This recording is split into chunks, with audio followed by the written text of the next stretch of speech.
Okay, let's unpack this. Today, we're embarking on a deep dive into the Powerscourt Estate and Gardens in Ireland. Our sources for this are, well, quite interesting. A YouTube video transcript from Magellan and Greyhound, and also a really detailed blog post, Powerscourt Gardens, Wicklow, Ireland. Got it. And our mission really is to pull out the key insights, understand why it's called a world-class garden, and dig into that fascinating history woven right into the landscape without getting totally swamped by all the info. Right. And what jumps out immediately, I think, is that National Geographic fact. They didn't just say it's good, they actually voted it number 3 Right. in the world. Wow, number 3. Yeah, that's pretty major. So it's promising, not just nice views, but a real sense of Irish history. And it's quite accessible, too. Apparently just 30 minutes or so from Dublin, down in County Wicklow. Yeah, that location's handy. What struck me first, going through the materials, was the sheer scale. You've got the Sugarloaf Mountain, this epic view, they called it. The backdrop. Exactly, an amazing backdrop. And the estate itself, 47 acres, formal gardens, statues, lakes, even a tower. It's huge. It really is vast. Makes you wonder if that size alone is what makes it world-class, or is there more to it? Well, thinking about the history puts it in context, doesn't it? The sources say it's been occupied since the 13th century. Started as a medieval castle, the Lepore family. Ah, right, and that's where power comes from, Lepore, power. Exactly, the anglicized name. Then it went to the O'Tooles. Before King James granted it to Richard Wingfield, that was 1603. Okay. And the Wingfields held on to it for ages, like centuries, until 1961. Then it was sold to the Slasingers. Ralph and Gwen Slasinger. Sandusball people. That's the one. So quite a lineage of ownership and change there. And it's not just the gardens now, is it? The sources mentioned a whole load of other things. There's Powerscourt House itself, obviously, but also the waterfall. Right, Powerscourt Waterfall, big attraction. A separate hotel, a distillery now, a golf club, even a garden shop. Yeah. It feels like it's become this whole destination package. Yeah. What do you make of that? How these old estates adapt? I think it shows a really smart evolution, actually. They have to survive, right? So they're not just historical relics. They become these broader experiences, balancing the history with, business, essentially, turning into these big cultural and leisure brands. It keeps them going, keeps them open to people. Makes sense. So if you are visiting, the walk sounds pretty doable. About 2 kilometers, they reckon. Maybe 1.5 to 2 hours. Yeah, easy difficulty. Mostly flat, few small inclines. Sounds lovely. And you start right from the house, heading towards the Italian Gardens. That's the layout, sweeping down towards Triton Lake. Right. The YouTube video had that funny comment about it. Oh. Italian garden in Ireland. Yeah. Doesn't work for me anyway. Oh, yeah, I saw that. A bit direct. But you can't deny the views are meant to be incredible from there. No, absolutely. And the blog post really stresses how wonderfully manicured it is. You have to remember, it was built mid-19th century. Daniel Robertson, the architect. And that Italian style, it was hugely fashionable in Victorian times. A real symbol of, sophistication, classical taste. Ah, so even if it seems a bit out of place, it was very in place for its era. Exactly. Skillfully done within the Irish setting. And then you get down to Triton Lake. Big fountain, Greek god Triton. Shooting water up high. And those winged horses at the gate. Yeah.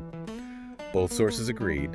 The best view back towards the house is from the far side of that lake. Looking back at the house and the Italian gardens, yeah, it's meant to be the iconic shot. And the fountain itself is based on one in Rome, Piazza Barberini. That's right. It gives you that sense of grandeur. Mm-hmm. But interestingly, if you stand at the lake and face away from the house, right, you get those beautiful views of the Sugarloaf Mountain. Ah, okay. So they really thought about the views in all directions. Definitely. It shows careful design, maximizing the scenery from different spots, makes it feel really immersive. Then you can head over to the Japanese garden. It sounds completely different. Most tranquil location, trickling water, beautiful flowers. A total shift in mood. He's been there since 1908, apparently. Yeah. And it has that grotto thing, walls of fossilized moss. Yeah, the grotto. Adds a kind of unique, earthy texture. But that contrast with the Italian garden is the key thing, I think. It's clearly intentional.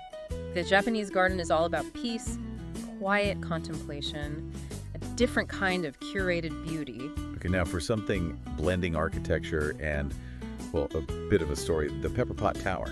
Ah, yes, the tower. It used to be a scout tower, right? For views of the Sugarloaf. That was the idea. Though the YouTube video mentioned that trees have kind of grown up around it now, so the view isn't what it was. Sounds quirky. It is quirky, and the way it was built is really something. Apparently, early 1900s, Lord Powerscourt builds a new church in Enniskerry Village. Right. And then takes down the old church that was on the estate. No way. Yeah, and uses the stones from the old church to build this tower. Wow. Recycling on a grand scale. Pretty much. It was finished in 1911 to mark a visit from the Prince of Wales. Now it just sits there in the woods. A folly, really, made from a former church. That's quite a backstory. And speaking of backstories, the Killing Hollow. Yes. That's a much darker part of the history. The sources call it a really significant historical site. It's where the O'Toole chieftain, Phelim O'Toole, he was 80 years old, was basically ambushed and killed. Cut down from his horse and beheaded, I think the source said, by English forces under Jock Wingfield in 1603. Just brutal.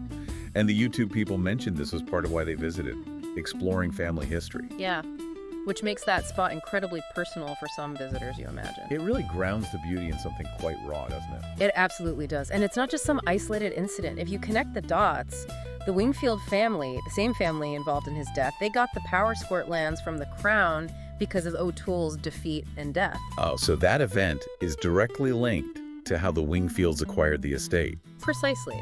It highlights the conflict, the conquest that often underlies these grand estates in Ireland. The landscape literally holds that memory. It forces you to see beyond just the pretty gardens. Wow. Okay, shifting tone a bit. There are also calmer spots. The walled garden. Yes, described as having a tiny fountain and really beautiful stuff. More intimate, perhaps. And Dolphin's Pond. Named for the dolphin fountain. Sounds peaceful. Benches for relaxing. Yeah, they seem like spaces designed for just taking a moment, quiet contemplation. Mm-hmm. And near the dolphin pond, there's the other unique detail, the pet cemetery. Oh yeah, I saw they mentioned. Elaborate, apparently. Final resting place for generations of pits from the main house. That's surprisingly human, isn't it? Adds a different layer. It does. It shows that personal, even sentimental side to the estate's long history. These quiet, sort of tender stories mixed in with the grand narratives. So when you pull it all together, what is Powerscourt really? It's clearly more than just a garden or just a historical house. It feels like a blend. Human design, nature's beauty, and all these layers of history, sometimes elegant, sometimes quite harsh. Yeah. It gives you this rare glimpse into Ireland's story, past and present, all in one place. How landscapes can be shaped by people, but also hold deep, deep history. So what does this all mean then for you listening? We've seen how Powerscourt mixes this grand scale and dramatic history with really personal stuff like the YouTubers looking for family roots or that pet cemetery. That mix is key. Yeah, and it makes you think, doesn't it? How do places like this, places so carefully designed, so steeped in history, both the beautiful and the brutal bits, how do they keep telling stories? How do they manage to connect with people today, making the past feel, well, not just distant history, but somehow right here, right now?